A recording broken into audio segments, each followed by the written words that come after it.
I've just read Imperial Bedrooms by the author Bret Easton Ellis. It's the sequel to Less Than Zero, which I enjoyed, so I was eager to catch up with the characters, though it didn't quite pay off. The protagonist is Clay. He was in Less Than Zero, and he was kind of a cold observer of some pretty disgusting crimes, but in this book, he's really a cold, psychopathic perpetrator of crimes, and ultimately, he's a lot less likable. The cast of Less Than Zero is back, including Blair, Julian, Rip, and Trent. Plus we have some new characters named Amanda, Kelly, Megan, Rain, and Dr. Wolf. I give the characters 4 out of 10. Clay is back in Los Angeles to cast for a movie that he's written called The Listeners.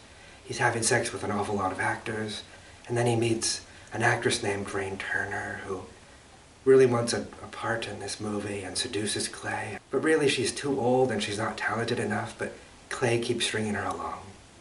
Multiple people warn Clay not to get involved with her, and through a series of conversations, Clay discovers that Rain is actually the girlfriend of his old friend Julian.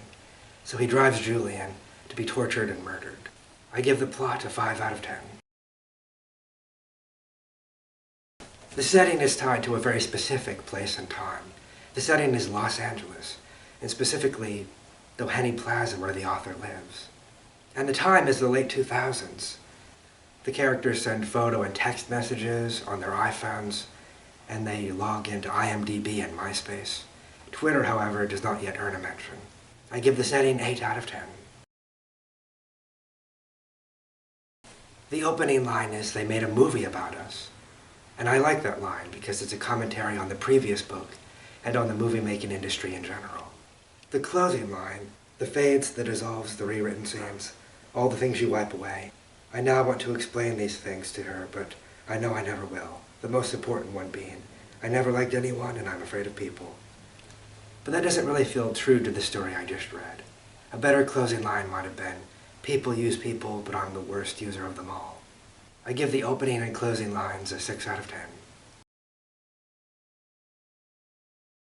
There's a lot of good prose in this book, but I still think Less Than Zero was more impactful. My favorite line is on page 45. It's, quote, "On a daily basis, there's a whole new army of the retarded, eager to be defiled." Close quote. I give the prose 7 out of 10.